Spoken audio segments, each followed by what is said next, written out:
네, 안녕하세요.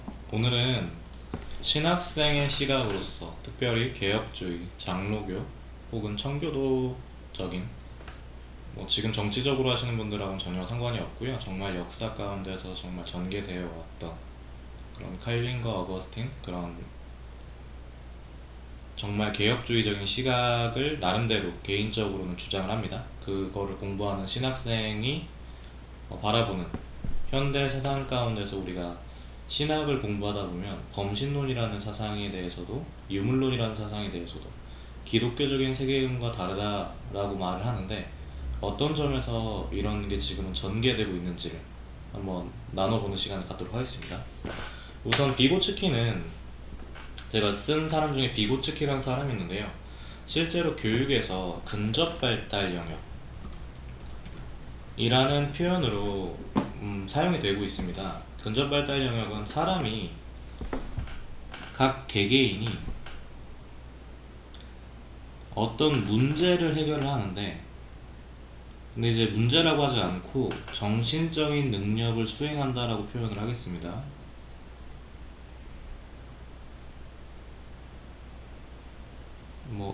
그 교육학을 하신 분들한테는 좀 쉽게 다가올 텐데 그게 아닌 분들도 많이 계실 수도 있으니까 문제라고 하는 게 좀 더 이해하기가 수월할 수도 있겠네요. 어떤 문제를 개인이 해결할 수 있는 수준이 있었어요. 근데 선생님의 도움 혹은 도구를 활용 선생님의 도움 혹은 도구를 활용하면 내가 현재 수행하던 그 문제 해결 혹은 정신적 능력에서 더 발달돼서 할 수 있는 영역까지 있다는 거예요. 개인마다 이게 차이가 난다고 하는데 여기서는 개인마다 차이가 나는 게 중요한 게 집중을 해야 될 부분이 개인마다 차이가 난다에 집중을 하는 게 아니고요. 지금 제가 나누는 부분은 뭐를 집중을 하냐면 개인이 정신적 능력을 발휘를 하는데 환경이라고 하면은 우리 주변에 있는 모든 것이 환경이라고 표현이 될 수 있거든요. 사람도 환경 안에 들어갈 수가 있는 거예요. 자연적으로 만들어진 자연환경, 사람이 만든 인문환경, 사람 자체도 환경에 들어갈 수가 있는 거거든요. 근데 개인이 정신적인 능력을 혹은 정신적인 수행을 하는 데 있어서 환경까지 확장될 수 있다. 개인의 정신적 능력 수행에 있어서 환경을 개인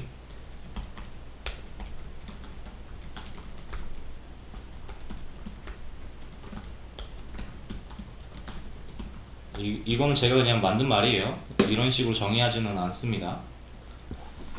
개인이 정신적인 능력을 수행하는 데 있어서 환경까지도 나라는 존재가 환경을 내 정신적 능력을 수행하는 데 포함할 수 있다.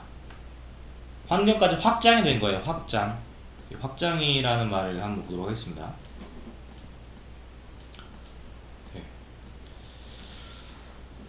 제가 이렇게 기능 능력이 좀 됐다. 죄송합니다. 제가 이걸 강조하려고 하는데 잘 안되네요. 확장할 수 있다. 확장.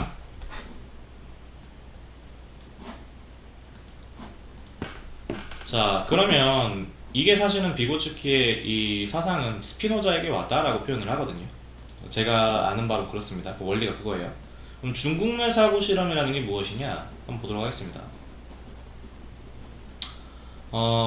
현재 뇌과학자들 중에서 혹은 철학자들 중에서 이렇게 생각하시는 분들이 계세요. 어떤 거냐면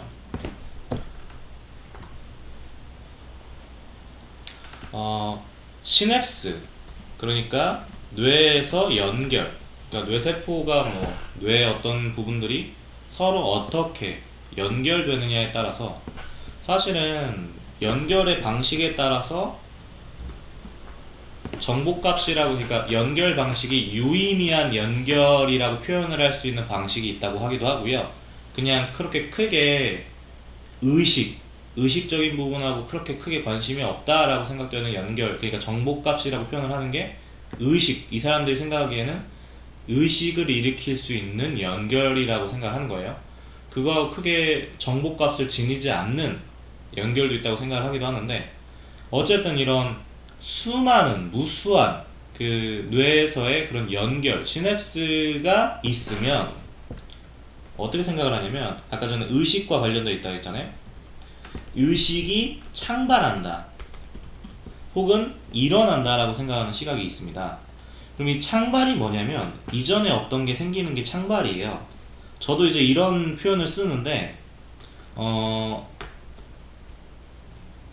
이게 사실은 진화론적인 시각에서 나온 용어이기도 하고, 이 사람들이 쓰시는 표현은 진화론적인 표현입니다. 근데 저는 이제 용어는 이전에 없던 게 생기는 형태, 그러니까 뭐 개미 한 마리는 건축가적인 능력이 없어 보이지만, 건축하는 능력이 없어 보이지만, 개미 뭐 수십만 마리가 모여서 개미집을 지은 거 보면 어떤 건축 형태 모양이 나오잖아요. 뭐 그런 의미에 있어서 하나하나는 그냥 그런 능력을 수행할 수 있는 능력이 없는데 모여봤더니 뭔가 그 이전에 나오지 않은 그 무언가를 설명을 할 때 창발이라는 표현을 쓰는데, 저는 이제 진화론적인 의미에서 창발을 쓴 거는 아니라고 이제 그 말을 합니다. 혹시 제 표현 중에서 진화론적인 영역이 포함되어 있다고 하면 그냥 걸러 들으세요. 이런 창발 할 수 있다고 보는데, 이거를 뭐를 실험을 하느냐, 사고 실험을 해서 중국인들이 한번 생각을 해보자. 우리가 뇌에 있는 모든 연결을 통해서 의식이 일어난다고 생각을 한다면, 중국 사람들이 정말 숫자가 많잖아요. 중국 분들이 뭐 제가 잘 몰라서 그냥 대충 산정하겠습니다. 15억이라고 그냥 대충 한번 말해볼게요. 그럼 이 각각의 사람들이 모두 다 시냅스, 서로 연결되어지는 그 뇌에서의 그 연결, 그 시냅스적인 역할을 한다고 하면 의식이 일어날 수 있을까라는 생각을 하는 거예요. 무슨 얘기냐면, 비고츠키 같은 경우에는 개인의 정신적 능력이 확장, 개인적 정신적 능력을 수행하는 데 있어서 개인의 육체뿐만 아니라 어떤 능력을 수행하는 데 있어서 환경을 포함하면 일정 수준을 내가 할 수 있는 것까지 간다면, 여기서는 반대로 어떤 물질적인 요소들이 모여서 특정한 하나의 정신적인 능력처럼 보이는 그 무언가를 수행할 수 있다면 그건 하나의 존재를 이루는 것이 아니냐 라는 식의 생각으로 저는 개인적으로 이게 떠오르더라고요. 비고츠키와 스피노자와의 연결성에 대해서 한번 읽을 때, 그리고 체화주의에 대해서 잠깐 읽을 때 개인적으로 이런 게 떠올랐습니다. 그리고 뭐가 있냐면, 메타버스에서 개인의 어떤 정신적인 능력을 수행하는데 이제 가상적인 혹은 뭐 증강적인 그 어떤 기술적인 것들이 나에게 같이 연결이 되기도 하고, 그 다음에 심지어는 일론 머스크의 도넛집이 지금 허가가 났다고 지금 뉴스를 봤는데, 몇 달 전에 사람의 뇌에 이 기계적인 요소를 뇌에서 원래 뇌세포가 담당하던 것들을 이제 두뇌 칩이 이제 그 할 수 있는지 실험을 하겠죠. 뭐 더 자세한 건 이제 나와봐야 알겠지만, 그런 부분이 같이 만나는, 그리고 이런 것들을 통해서 결국에는 유물론적 시각이 어떻게 범신론적 시각으로, 그러니까 범신론이라고 하면 세계 자체가 하나의 살아있는 형태를 띠는 것, 그리고 이게 유물론적인 시각에서 어떻게 이렇게 연결될 수 있고, 그 다음에 이것들이 개인적으로는 저는 이게 결국에는 관념론에서 말하는 거랑 똑같은 것 같다. 결국에는 이건 굉장히 지금 제가 투박하게 비약을 했습니다. 관념론에서 모든 것들이 다 그냥 하나의 살아있는 정신적인 것처럼 바라보는, 그래서 개인적으로는 유물론적인 시각에서 범신론적인 시각으로 이렇게 가는 것과 관념론적인 시각이 결국에는 이렇게 비슷한 점이 있는 것 같다라는 생각을 한번 해보고요. 다음에 헬라의 형이상학적인 원리를 아는 게 좀 중요하다는 생각이 들었습니다. 어떤 거냐면, 제가 지금 코넬리우스 반틸의 개혁신앙과 현대사상 읽기, 그러니까 변증학 분야인데요. 읽기를 하다가 멈췄거든요. 왜 멈췄냐면 이제 제가 칸트의 윤리적 이원론에 대해서 좀 오해를 한 부분이 있는 거 아닌가 라는 생각에서 실천이성 비판을 직접 보고 있는데, 이 코넬리우스 반틸의 변증학의 가치가 좀 대단하다라는 생각이 했습니다. 어떤 거냐면 헬라의 형이상학적 원리 중에서 존재와 비존재적 그 원리라는 게 있어요. 얘는 합리적인 것, 혹은 형상적인 것, 혹은 얘는 뭐 비합리적, 의지적인 것이라고 표현을 한번 해보겠습니다. 이게 멈추지 않고 지금까지도 오는데 어떻게 오느냐? 제가 다마지오가 인간의 의식이 어떻게 발생되는지에 대한 그런 계층적인 구조, 계층 발생적인 구조라고 할까요? 그러니까 층을 이뤄서 발달을 한다고 생각을 하는 것 같은데, 프로이트적인 의식을 생각하시면 굉장히 좋을 것 같습니다. 그 맨 아래에 있는 것들을 말을 하는 게 이거하고 연결되는 시각을 저는 개인적으로 갖고 있거든요. 지금 공부 수준에서 보니까. 그래서 이게 헬라의 형이상학적인 것들을, 형이상학적인 원리, 그러니까 헤파이스토스 그리고 파르메니데스적인 그 원리를 살펴보는 게 현재 그 뇌과 과학까지 한번 살펴보는데 굉장히 크게 연결되지 않는가. 그리고 개혁주의가 좀 이런 사상들과 굉장히 차별성을 지니는 학문 체계가 아닌가라는 생각을 한번 해보게 되었습니다.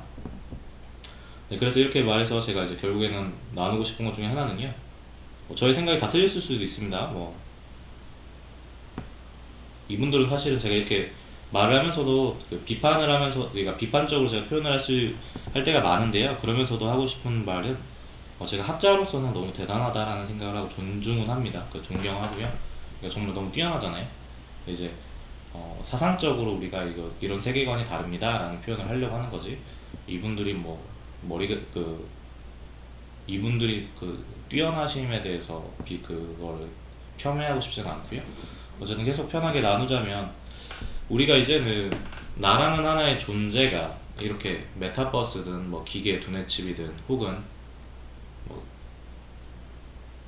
세계에 있는 어떤 그 무언과 연결이 될 수 있다고 생각을 하든, 아니면 물질적인 것들이 어떤 정신적인 능력을 수행할 수 있다고 생각이 된다면 그것들은 그 하나의 정신적인 능력이 포함될 수 있다고 생각을 하든, 그 가운데에서 이런 식으로 전개가 되면 저는 개인적으로 생각하기에는 이미 인공지능 혹은 사람이 아닌 그 기계적인 것, 혹은 사람과 기계의 만남을 통한 새로운 존재를 정의하기 위한 일종의 빌드업이 다 사상적으로는 이루어진 게 아닌가라고 생각을 하는데, 그 가운데에서도 우리가 신학생들이 이게 결국에는 헬라적인 형이상학의 특징을 갖고 있기도 하고, 그러면서도 기독교인들이라면 나의 의식, 결국엔 나의 의식이거든요.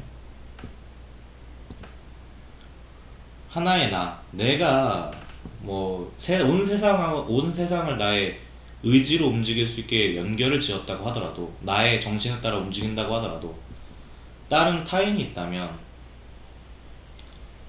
마틴 부버처럼 하는 거 아닙니다. 이 타인이, 이 사람에게도 의식이 개인적으로 있다면 이 의식이 없는 게 아니라 나는 나의 의식, 너는 너의 의식, 그러니까 각자가 독립된 하나의 의식을 가진 존재, 그러니까 나라는 하나의 이 변하지 않는 그러니까 정체성, 나를 이루는 지식들은 조금씩 항상 변할 수 있어도 결국엔 나라는 하나의 자아는 항상 나로 있는 이것은 잊지 않는 기억이 되면 좋지 않을까 싶은 생각을 하기도 한번 해봤습니다.